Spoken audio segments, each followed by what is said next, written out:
Welcome to Wildlife Rehabilitation from Rescue to Release, a podcast dedicated to licensed wildlife rehabilitators and the veterinarians who support them. I'm your host, Gail Buhl. Techniques we discuss here are meant for licensed wildlife professionals. If you aren't licensed and trained for wildlife rehabilitation, do not attempt to capture, hold, or rehabilitate any wild animal. If you find an injured wild animal, a wildlife professional can recommend next steps. We will tackle topics about rescue, care, management, reconditioning, and releasing wildlife found in North America. This is a deep dive into each subject. We hope to give rehabilitators information they can use because they're already going to great lengths to rescue and nurse animals back to health. There are three possible outcomes in wildlife rehabilitation: release, euthanasia, and placement. An injured or orphaned wild animal's journey to restored health and independence in their natural habitat is delicate and complex. We draw techniques and expertise from many disciplines. Many animals brought into rehabilitation cannot be saved. The last gift we can give them is humane euthanasia. We'll talk more about when this is necessary. Sometimes animals are deemed non-releasable and evaluated to be suitable for a life in captivity. When that happens, we shift to a long-term approach to managing their care, training, and housing. Some such animals serve as ambassador animals, a term for animals that rehabilitators use to educate the public. Each episode, we'll speak with experts who represent specialty topics across the profession of wildlife rehabilitation, ambassador animal care and management, showcasing best practices. Hello, everyone, and welcome back. For this episode, we shift our attention to caring for ourselves, the most important ingredient in our wildlife rehabilitation practice. In Season 1, I spoke with Stephanie McMahon and Renee Schott about taking care of ourselves so we can better take care of the wildlife. It is such an important topic that I wanted to include episodes this season as well. I had the pleasure of speaking with therapist Tiffany Wentz-Root about how to recognize in ourselves when we might need more help and what to do about it. Here's the first of our two-part discussion. Hey, Tiffany, thanks so much for joining me today. I am so excited, believe it or not. We're going to be talking about compassion fatigue, burnout, a lot of those mental health things that a lot of wildlife rehabilitators are dealing with, working through every day in our work. We're dealing with, injured animals, orphan animals, sometimes, injuries that, were so preventable. And so we can get pretty down and everything. And a lot of times we're working on our own. So that can become really, really burdensome, heavy. I'm not exactly sure the word there, but I really appreciate you coming on and talking a little bit about this, because I think shedding light and more light on this is so important to help people keep in the field and be healthy while they're doing it. So thank you so much. The first thing that I always ask everybody is, what is your origin story? How did you get to this point? Yeah. And I want to say thanks for having me here. I'm authentically excited. So I just want to say that before I go in. But this is my first time podcasting ever. So gentle. So my origin story actually starts in the United States Marine Corps. And so I served in the military. I served in Iraq in 2003. And when I came home, there was something about me that just wasn't quite normal. And I found out that I had post-traumatic stress disorder myself and entered therapy. And it completely changed my life. What my therapist offered me, I just thought, I want to offer this to other people. So I entered their, school to become a therapist myself. And I really started working with foster children. And so my first kind of population was highly traumatized foster youth. And I think that actually shaped me professionally, profoundly, and is a lot of what we're going to talk about today, because I was working with some folks with severe trauma, and it was really hard work for me to do.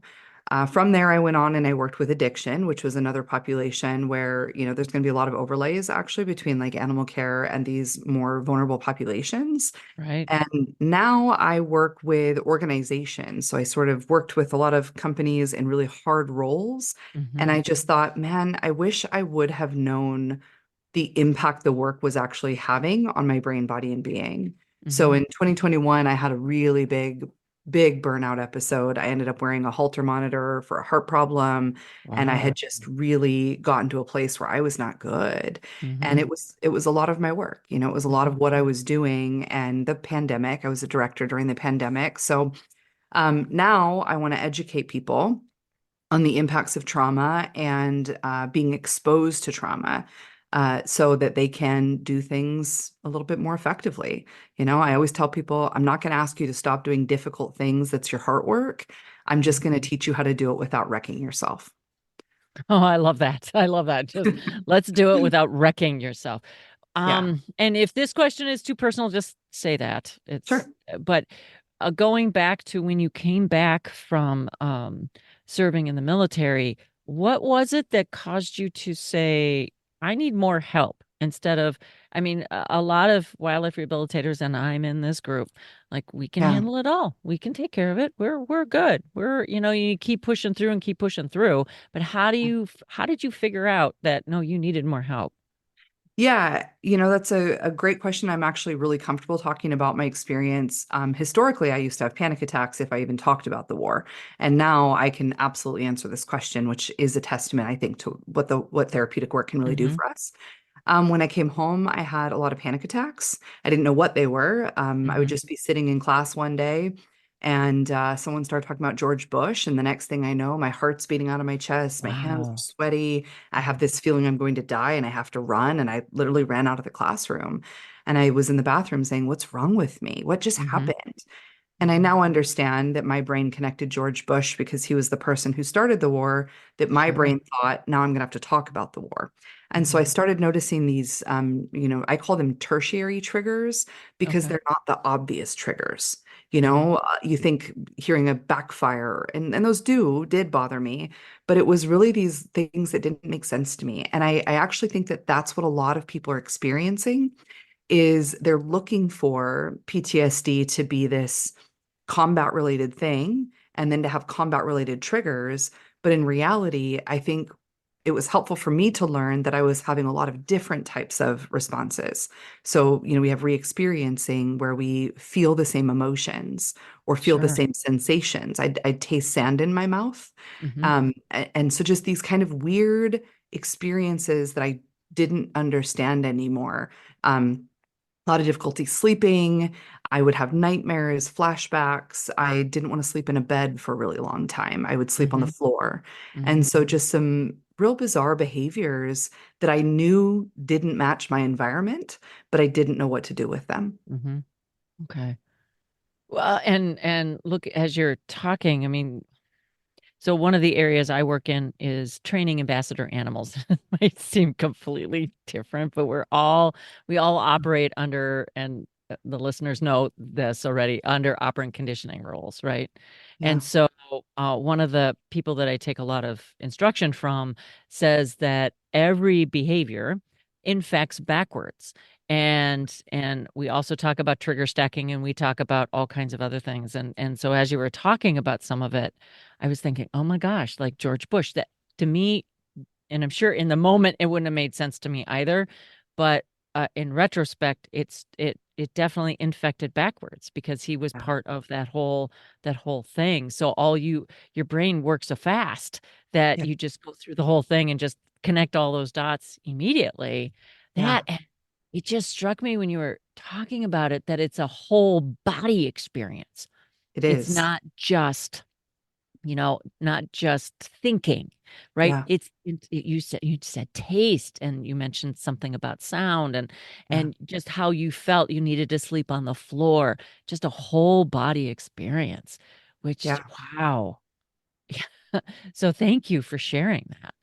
Yeah, and also I also say behaviors. So when I Mhm. become activated, there was, I don't know if you heard of the gray fire over here in Spokane, but there was a really giant fire this summer and we Yes. were evacuated. I was in this office and the sky turned orange and I thought that's not normal and it was snowing, but it was August. And that Wow. activated my PTSD because I have a lot of trauma around air quality. When I served, there was a lot of concerns of weapons of mass destruction, that Mhm. the air would be Mhm. tainted. And so I still am very uncomfortable when the sky turns orange. I mean, I think most people would be. I'm just Right. extra uncomfortable. Right. And I was eating, and my husband saw me. It was the first time someone witnessed it.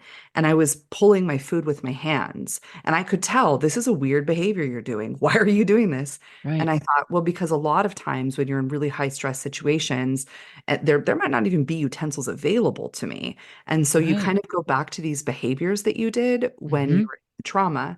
And I also want to say, I just shared that I had a recent experience of activation here in 2023. Trauma, from what we understand, is the impacts are reasonably permanent. We can get very, very good and much better. And the closer we intervene to the event and the longer we're in the event, we can offset the impact. And so part of why I'm very open talking about my story is one, it's not protected by HIPAA. A lot of my other stories are protected by HIPAA and I can't share. Mhm. But I do think that when I share my story, other people go, me too. And so this isn't just Mhm. combat. This could happen after being attacked by an animal, after Mhm. witnessing severe trauma. And that's, really what we're talking about today. Mhm. I have had an entire career working in places that other people don't want to work, working with very vulnerable situations. And that's a big connection I have to folks who are listening to this podcast is Mhm. as Mother Teresa said, love the unlovables. And I don't fully mean those words. Some people have come after me for saying they are lovable. I'm like, no, no, I love them. Right. Right. But Right. I think Right. sometimes it's the populations and the people that the rest of the world doesn't love. And if we're going to go there, we're going to be exposed to some of the harshest parts of humanity, and that's traumatic. So I Mhm. hope that my story, I hope no one listening is having it as severe, but if you are having behaviors or sensations that just don't make sense, that might be a good time to talk to somebody. The work that you all do is absolutely enough to cause PTSD, compassion fatigue at the minimum. Right. Not to scare your listeners, but I want to bring the awareness so people can get help and they can feel much better. Right. Thank you. Yeah. And Dr. Renee Schott, she is the medical director at the Wildlife Rehab Center here in Minnesota. And she was on the podcast in season 1. And we were talking a little bit about compassion fatigue. And one of the things she said just really struck me. And I've been in this business for over 30 years and it never even hit me before she said this. She said veterinary medicine, and that's kind of including the wildlife rehabilitation. I'm not a vet, Wow. but, we're still in that kind of medical intervention thing is we're one of the only and maybe the only profession where the animals that you are caring for to try to make well, you're also euthanizing and Yeah. having to make the decision to end a life when you get into this profession because you want to save them and you want to Yeah. get them back out into the wild. So that really struck me. I'm like, wow. Yes, that's exactly true. So those things can be very traumatizing and I've helped with a lot of euthanasias and I've had a couple that didn't go the way Yeah. they should have gone, and that, yeah, definitely weighed on me for a very long time. Yeah. So yeah, so thank you for talking about that. So as we're kind of getting into this, and we've been talking about compassion fatigue, we haven't really said the word burnout or anything yet, but I figured at the beginning here to get a few definitions going so we're all on the same page. Yeah. So compassion fatigue, because we throw it around, I think it's thrown around a lot Yeah. without people really understanding what it means. Yeah. So compassion fatigue is actually used interchangeably, sort of, with vicarious trauma.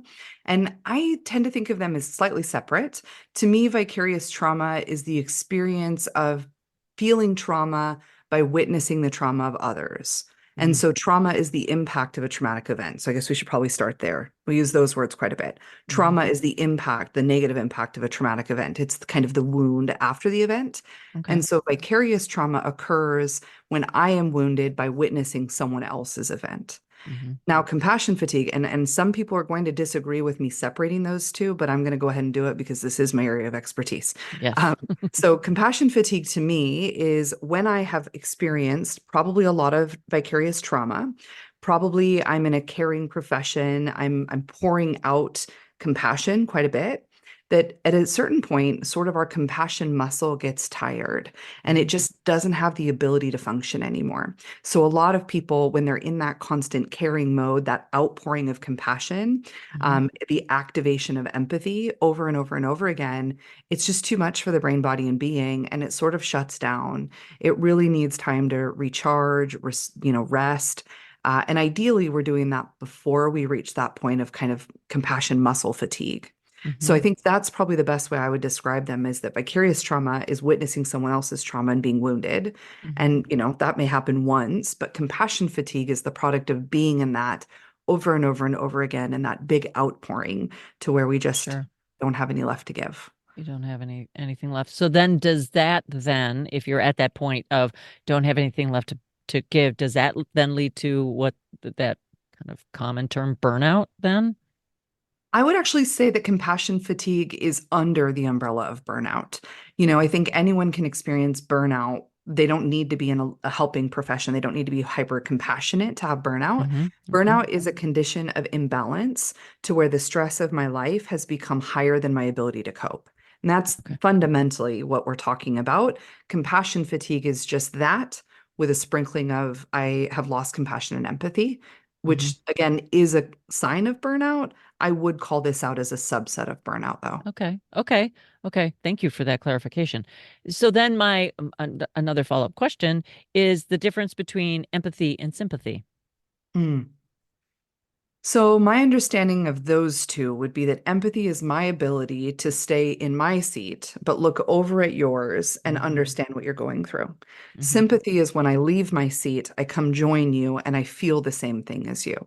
And I think most of us would say empathy is healthy and great. Mm-hmm. Sympathy is a bit codependent and also disrespects the experience of the person having it Mm-hmm. Or the animal having it, or the animal or having it. the animal having Yeah. it, right? Yeah. Yeah, right. And would it be that you might thinking about it, especially in the animal world, because that's of course what I'm more familiar with, is Yeah. that in the sympathy role that you might not just go over there and join them, but kind of overlay what they're experiencing with what you're experiencing, and Yeah. saying, well, that's you must be feeling this instead, Yeah. or that kind of thing. Okay. Okay, so I got that right. Any other big definitions we should get into before we kind of get into it? No, I think those are the big ones that we need to have on the outset. Okay. Um, yeah, no, I think those are great. I don't have anything to add on that one. Okay. Okay, so we've got some definitions in place. And so Hmm. when you are trying to like identify burnout and compassion fatigue, I mean, how does self do Hmm. that? Or what are symptoms or what, and I know it's going to be different for a lot of people, but Sure. how do you get to that point identifying it? So a lot of people don't. A lot of people come to therapy and they say something's wrong with me and I don't know what it is. A lot of times they say, should I quit my job? Should I quit volunteering? And so Hmm. they know that there's something wrong and they can sort of sense that it's connected to, their vocation or what they're doing, but they don't really know. And inherently they think there's something wrong with them. So I think it is much more useful to see humans as animals, right? We're actually Hmm. kind of We are. we're very logical, actually. Hmm. So Hmm. the things that we're looking for, first and foremost, is changes in sleep and eating. And this is kind of universal for all things. So I also want to put a disclaimer out that Compassion fatigue is not a diagnosis in the Diagnostic and Statistical Manual. You can't go to your doctor and get like a compassion fatigue pill. Okay. This is an experience that we have. And so the symptoms I'm about to talk about could also be indicators of a more serious mental health diagnoses. So Mhm. I want to caution listeners, please don't diagnose yourself. Please don't diagnose your mom or your dog. Okay. We're going to give you some Good information cautions. today.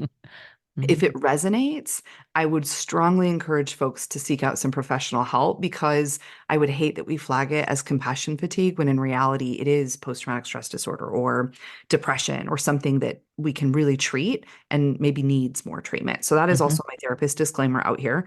I also want to say, as I say that word, that although I am a licensed therapist in Washington State, this is not to be confused with medical advice. So that's also Exactly. so I save my Yeah. license and make sure that people go Yeah, and get no, thank help. you. Thank you for that. Um, Yeah. okay, so we're looking for changes in sleep and eating, too much, too little of both. We Mhm. know that when we're in high anxiety states, it actually suppresses the digestion and we lose our appetite. But we also find folks who are emotional eating, and so we're eating all the time. So we're looking either end of the spectrum if we've left kind of our normal space. You might be having changes in your memory. All of a sudden, you're really Oh. forgetful or your memory is foggy. With that can come difficulty concentrating.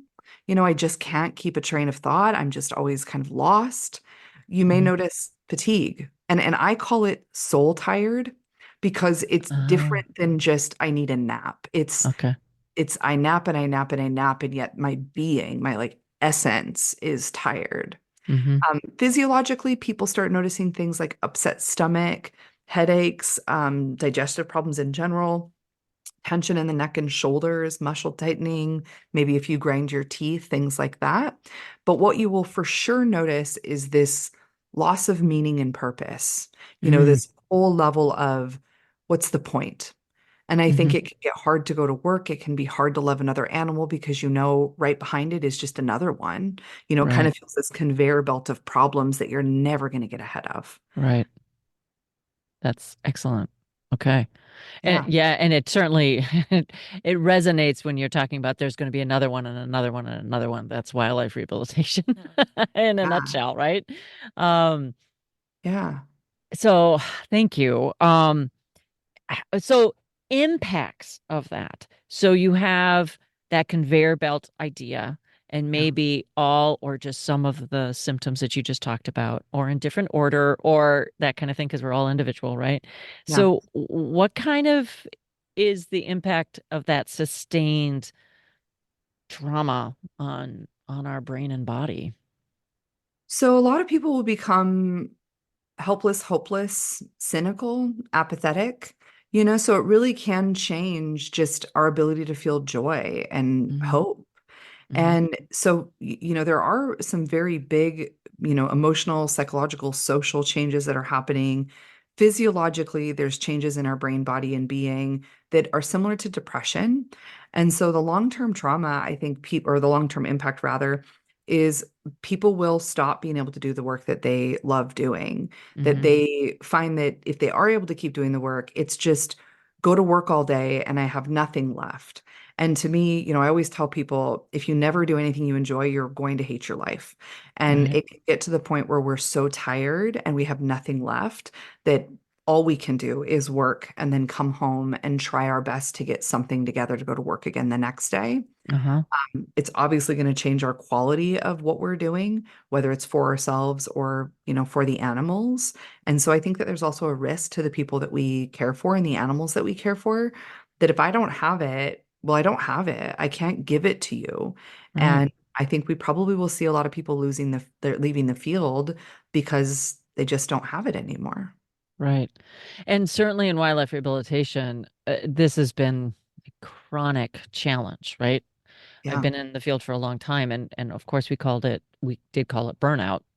Yeah. We got a lot of people not volunteering anymore. And for the most part, you don't have most rehabilitation is taken the animals are taken care of by volunteers Yeah. that are doing it, whether it's out of their own center in their home or in their home like I do, or something like that. So you're not even being compensated Yeah. for it. You don't have other people that you can work directly with or that kind of thing. You're really on your own.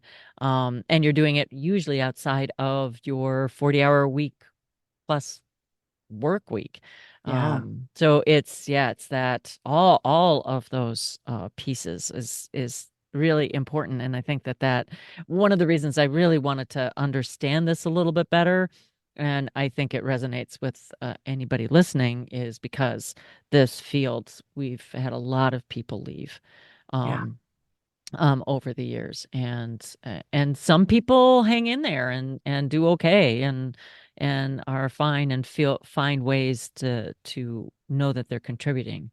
Um, anyway, so I just want to say that so resonates with what I know about this profession. So if you so you've talked about some of the signs and signals, but if I don't recognize it, Yeah. I mean, that's one of the things that I keep thinking about is if I don't recognize it, how do I get help? How do that I figure that piece out?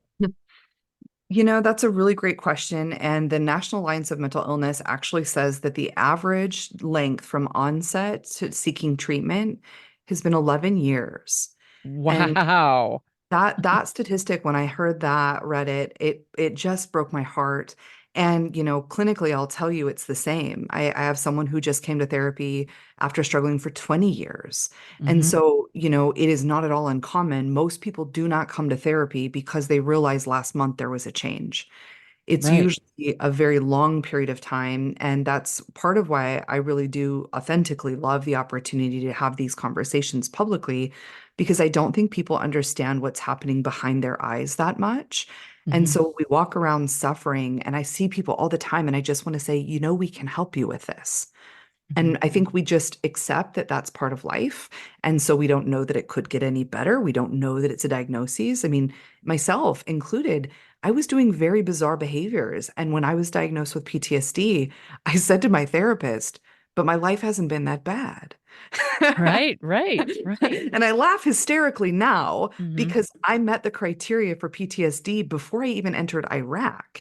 There were 3 days in Kuwait that were wildly traumatic, but I Hmm. didn't flag them because we weren't in combat yet.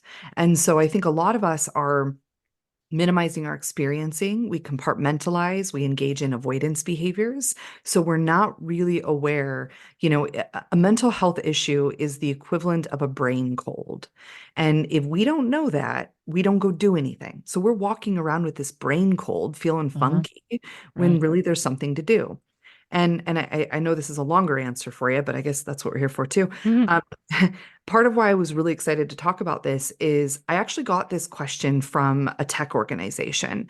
There's folks in tech called content moderators, and those are individuals who review graphic images all day, every day. And Oh. we're talking the worst images that could ever be on the internet. There are humans Hmm. reviewing that.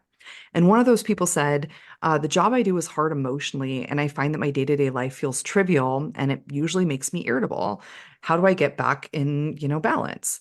And when they asked me that question, I thought, have we done a disservice? We have done a massive disservice because compassion fatigue is taught to therapists. Hmm. Compassion fatigue is taught to people who are in nursing, doctors, emergency room, Hmm. first responders. And those are the fields that we have always kind of given this attention to. But realistically, we need to be giving this to anybody who has to bring love to work. If that's part of Hmm. your job, this is going to happen. So, and I think I've almost lost your original question, but I'm coming back. It's So if okay. we're under that umbrella of I have to be a professional purveyor of love and compassion, Hmm. then we really should have this conversation here. And where this sort of comes from for me is when I worked with those foster kids, I worked with some individuals who were diagnosed with what's called conduct disorder. And that's what colloquially we would call like a sociopath. Hmm. There's something very different about that brain. So at the time, I was just, in school researching, very curious, and I Hmm. studied antisocial personality disorder briefly. And one of the things that I came across, and I promise this is relevant to what we're talking about today. Hmm. You're like, how are we talking about sociopaths, Tiffany? So One of the research studies that I found back then was that they had taken humans and they put them in a functional MRI, right? That big machine that shows what your brain's doing while you're thinking. Right. And they put humans in who had antisocial personality disorder and they put folks in who did not. And then Mm-hmm. they showed them images of animal abuse, child abuse. They showed them those graphic images, many of which your staff is seeing in real life, Mm-hmm. right? And Right. so they showed them these images, and the very, very interesting difference of those two brains is first, the brain that has antisocial personality disorder. There is a connection when they see scary, mean images. It actually connects to our pleasure pathway. So we see their brain light up with excitement. Wow. Okay. Yeah. But now here's the piece that's really relevant to us Mm-hmm. is if you do not have antisocial personality disorder, which is like 99.9% of the world and probably Right. 100% of the folks listening right now, Mm-hmm. if your brain is exposed to those images, it lights up those empathy pathways. I feel fear. I want to help that animal escape. I feel sadness. Right. So I actually feel a lot of the same feelings that the person or animal in the images would feel. And that Mm-hmm. comes back to, our empathy question. Right. So if your brain all day, every day is having to see those things, it is feeling those things. It is, Mm-hmm. it is mirroring, we could go back to mirror neurons that I'm Okay. activating these same experiences. And so if that's the case, then what I want y'all to do is start taking a daily temperature check. And I just use a 10-point Likert scale. 0 is I probably should be in the hospital. Someone really needs Sure. eyes and ears on me. Mm-hmm. 10 is the very best day ever. Someone Mm-hmm. just brought me a truckload of puppies. That might be a 10 day, so long as they don't all have to come to my house. That's right. Or a zero, depending on the Yeah. person. But yeah. I'm thinking happy puppies that I get to Happy snuggle and they're puppies. just I like puppy happy brats. puppies. Yeah. Yeah. So, figuring out what your Likert scale is and then checking in every morning when you wake up. Where am Mm-hmm. I today? Am I a 5, which is just sort of a neutral day? I'm fine. I have enough energy to get through. No one's super excited, but no one's sad. Mm-hmm. After big events, take that honest look because we're so used to not looking at our signals. Mm-hmm. And so, if we want to become aware, I guess my answer is let's first accept that work we're doing is likely to drain the bank. It is Mm-hmm. likely to cause this condition. Mm-hmm. So, check in all the time. The things that I said earlier, how is your sleep? How is your eating? Are you able to let work go or are you having intrusive memories? You know, images, thoughts, rescue fantasies. At the end of the day, maybe you're sitting there thinking, if we had just gotten to that animal an hour earlier, how could Oh boy, does that I? resonate. Sorry. Yeah. Yep. Mm-hmm. If that's happening a lot, that's probably an indicator that your work is impacting you more than you think. Mm-hmm. So, my advice would be checking in on those signs that I talked about earlier Mm-hmm. Mm-hmm. every day throughout the day, especially after big events. And if you're low, if you're under a 5, then you're going to need to do some things to help yourself get back to good. Mm-hmm. Most of us just go home and turn on the TV and wait for it to get better, Mm-hmm. and it probably won't. Oh, okay. And that is going to be part of our discussion, I think, is the different things that we may be able to do long before it gets to a point where, you know, a Yeah. therapist is needed. So one of the things that it also struck me as I was listening to you talk is that, recognizing it and everything, the pathway to try to get assistance is that this is my interpretation of the American culture. Yeah. I don't know if I can't speak to any other culture, but I can speak to the one I'm living in. And that is, well, just get over it or just keep going, or you're blowing it out of proportion, or, to me, the culture or around something like this, maybe it's changing, but pull yourself up by your bootstraps. Yeah. Oh, what if your bootstraps are broken or you don't have bootstraps? How are you supposed to pull yourself up? Kind of Yeah. continuing that metaphor. So I can't, I, I can just imagine and just knowing just my background and my family and everything, it's like uncomfortable to bring up. Hmm. And, you just keep it all to yourself, even if you think things are not quite right. That there really is, you're broken if you have to go Even though if I've got a broken arm, I'm going to go to the doctor, Doctor, yeah. you know, it just, I don't know why there's such a disconnect between, hey, I've got a stomach flu and, hey, I've got a cold in my brain because Yeah. something's not right. And I don't know if you have any comments on that or how, if that is one of the reasons why people take so long to come to get help. I think stigma is a huge piece. Shame Mm-hmm. is part of what you're Yeah. talking about too, is this expectation that I should be able to do it better, and therefore, because I'm not, it's my fault. Right. So I think a lot of folks don't come because they really don't know what better feels like. I Mm-hmm. was interviewed, boy, where was that? I don't remember where this was. I think I did a talk with Minecraft on a Discord server for Mental Health Awareness Month this year. And I think it was in there where they asked me, any last thoughts, and, if there's anything you could tell people, what would you wish you knew sooner? And my answer then was, I wish I knew what better really meant. If someone would have told me, Tiffany, if you do the work, if you invest in your own mental health, you will feel inspiration, motivation, joy, creativity. It will be easier to connect with your fellow humans and animals. If someone could have really helped me taste that, I Mm-hmm. probably would have pursued this with everything I had so much sooner. And so Mm-hmm. I think that's also part of it, is we don't think that better is really possible. Imagine having migraines every day of your life and someone says they can get better. And maybe you think, oh, so I will be able to open my eyes. Light won't be Right. sensitive, but Right. I'm still going to have a hard time doing XYZ. And Mm-hmm. my real answer is no, we can make it to where you don't have headaches. We can better, we can do. And so I think there's stigma. I think that there's a lack of belief that it's available for them because of shame. Some people have flat told me, I don't believe in you. And I said, well, I'm not Santa Claus. I have a license. I have student loans. I'm quite I'm not real. Santa Claus. I love So it. I think there's also people who don't think therapy can help. And the last category that I think stops most people from coming into care is they don't want to feel the feelings they've been running from. I make people cry, not on purpose because I'm a mean person, but you know how many times people have said, Tiffany, something about your face just makes me cry a lot. Um, and and it's not that I, want people to hurt, but I want people to heal. And I do believe that you have to feel it to heal it. And a Hmm. lot of people don't want to do that.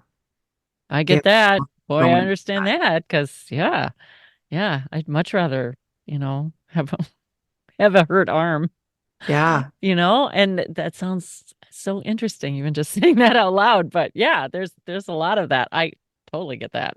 Totally understand that. So I can see where, especially if you made a good practice of it, of evading it and things like that, that would be, that's a lot of work you have to do to get to it, A and get lot of through it. people have this feeling, this belief. I mean, this is so common, and I think I felt it at one point in my life too. But there's this feeling of, if I touch that, it's so painful, it will kill me. We really Mm, believe that yep. going there is just not a place I can come back from. And it Right. is. It Hmm. very much is. Hmm. So I think a lot of fear holds us back as well. And I also want to call out just privilege here. Getting access to mental health costs money and time. And so some folks just don't have healthcare. They don't have the resources, time being a very big one. If you want to go to therapy, that's going to be a good 2 hours out of your day. So Right. there's also just practical things that get in the way. And there's a huge shortage of mental health providers in the United States. So it might be geography, it might be limited providers. So those are also just some very real barriers that people are probably facing. Right. Really happy you brought that up too, because I do feel that there's a lot of barriers. I mean, you see the ads on TV for, particular, you can get this online help and all this kind of stuff. And I'm like, how do they have enough therapists? I mean, and I have no idea, but Yeah. wow, that you can get help X, Y, or Z this fast. And it's like, okay, well, yeah, you have to have money and I wonder what times they have available for you and if that is going to impact, when you need them. Yeah. Um, so yeah, no, I'm glad you brought that up about privilege because that's important. So then are there strategies? Are there things that we can do to I don't want to use the word prevent, but mitigate, help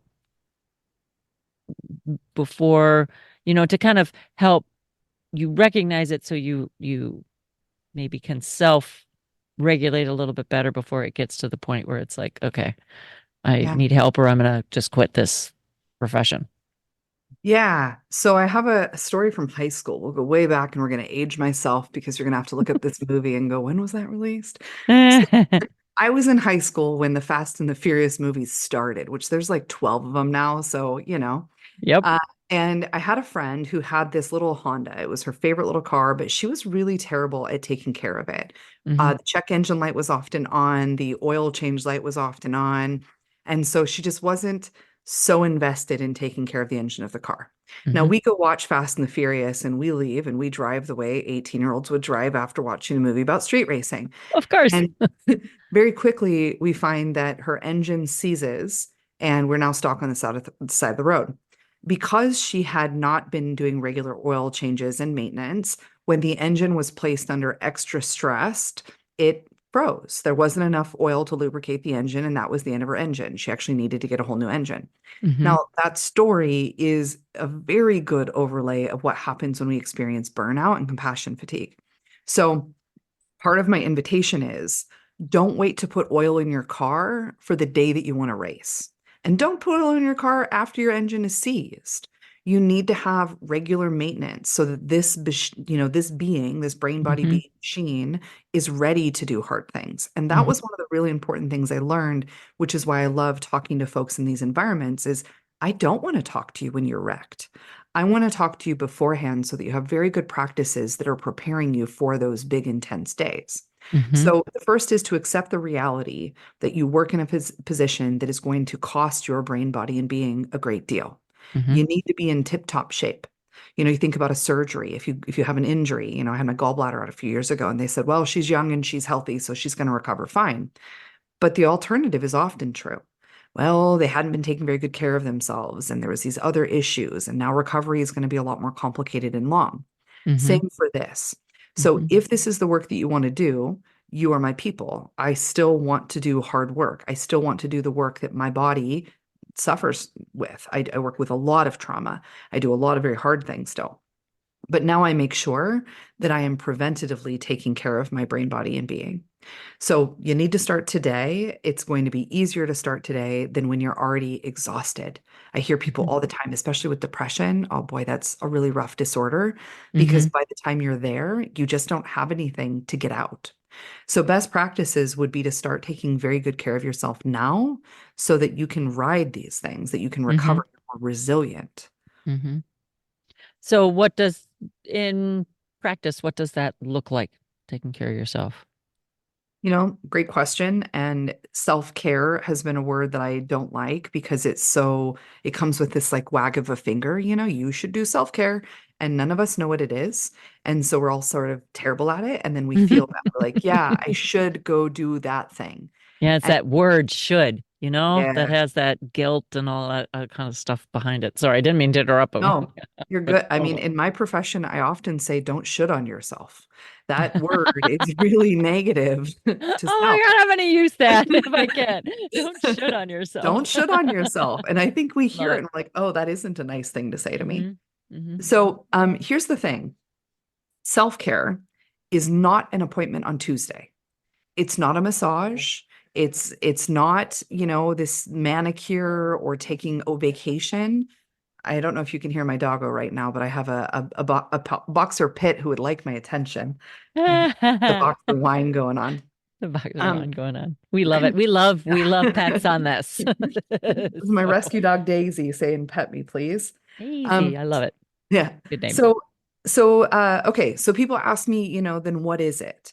And if you can get massages every week, good for you. That's cool. Hmm. But I really do think that self-care is doing acts on a regular basis that promote my own wellness and well-being.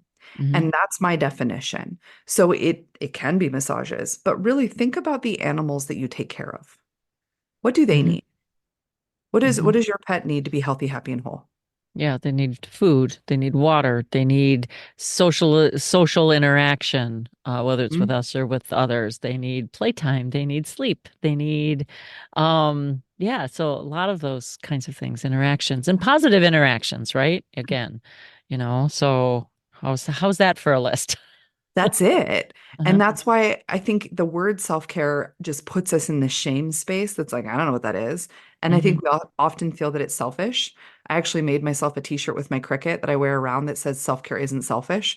I wear it in the gym. I wore it on a plane. The flight attendant was like, "What about self-care?" And I said, "It's not selfish. Do it all the time." Like, so I am like that nerd in the world. Mhm. But I think we have a hard time giving it to ourselves, and we're very good about giving it to animals. So when I speak with people in the animal field, I say, whatever you think your animal needs, that's what you need.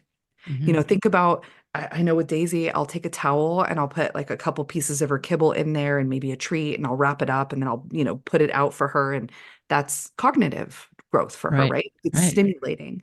And yet somehow we don't think that we as humans need to use our brain. We think that we don't need to play, but we do. Oh And yeah. so we need play, which is just doing something for the sake of having fun. I heard Mhm. someone say recently, time enjoyed wasting is not wasted time. Mhm. Yeah, you're right. So we usually get in this locked in mode of I work, eat, sleep, go to bed. Oh, I guess that's the sleep part. But we do need to be eating reasonably balanced food. And Mhm. and again, there's privilege here, and time privilege, financial privilege. Folks have food scarcity, but as best as we can, really putting food in our body. Like some things I have to say, Gail, are so therapist, and yet they're real. My Mhm. body needs nutrients. Mhm. So I've been putting stupid spinach in my smoothie in the morning and blueberries because they have antioxidants. And I try to not eat just because my mouth wants it, but because I really know my brain, my body needs amino acids, it needs Right. proteins. So when we're stressed, we're usually way more likely to go to McDonald's. And that is a nutritionally very, very, very empty food. Right. So try your very best to eat as healthy as you can. Please don't skip food. If you're, excuse me, if you're in a high stress setting, it's very easy to skip food, but that actually activates your cortisol system and turns on the sympathetic nervous system. So you're putting your body into a heightened state of stress by avoiding food. So now we have the stress of the event, and now my body is also in starvation mode, which now I have to recover from both events. Right. So make sure that you're eating, I always try to have granola bars nearby or something that I can put in my belly. Make Mhm. sure you're drinking your water. Go to the doctor if you need to go to the doctor. Make time for play, make time for my brain. We are social creatures, so we need time for that as well. Mhm. And so it is hard, sure, but ideally we just start creating a life where we do this. We get up in the morning, we do a little yoga, we do a little workout, we got to get that in. But really think about what your animals need and then try to figure out how to get that to yourself all the time. That was part one of my conversation with therapist Tiffany Wentz-Root on compassion fatigue and mental health and wildlife rehabilitation. We will be back to continue the discussion in part 2, episode 13. Lots of useful information and wisdom from Tiffany, so I hope you will tune in. Wildlife Rehabilitation from Rescue to Release is a production of Partners for Wildlife, working hand in hand with wildlife rehabilitators and veterinarians to improve the welfare of orphaned, ill, and injured wildlife. Our executive producer is me, Gail Buhl. I'm the partnership coordinator for Partners for Wildlife at the University of Minnesota College of Veterinary Medicine's Raptor Center. To learn more about the Raptor Center and Partners for Wildlife, visit raptor.umn.edu. Our producer is Kirk Clockey. Special thanks to our guest Tiffany Wentz-Root, Partners for Wildlife, and the Raptor Center at the University of Minnesota College of Veterinary Medicine. And that's our show. Hope you'll join us again next time.